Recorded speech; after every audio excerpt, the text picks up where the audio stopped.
issue.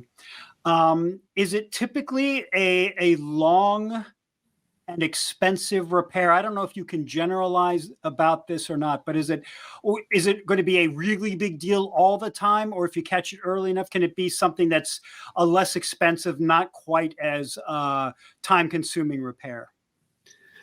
So just to keep it kind of generic, it is going to be very expensive. There's a bunch of different factors that come into play. And, I was saying earlier that we have a video on one that we recently discovered that was here on the lot. So whenever units come into our lot, whether it be a travel trailer or fifth wheel, we are looking for what we call pin blocks rise. And that's a tattletale of a frame flex issue.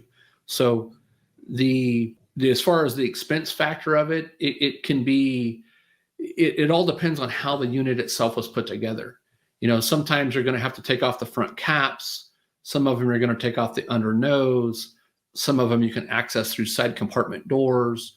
But there's a lot more factors that come into place if they have like one or two slide outs above that deck that may have to come out or be, that are load bearing on that in order to get in there to do your repairs. So I had a unit a while back. I'm not able to go into a ton of details on it because it's still in the middle of a lawsuit. But in order for us to get in there and inspect it, it was a big, 40-foot plus fifth wheel.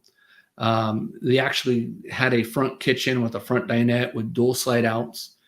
Everything had to be removed. Even the flooring had to be removed. So we had to completely have almost to the point of what you started with, like a blank foundation to get into it, to see the extent of the damages.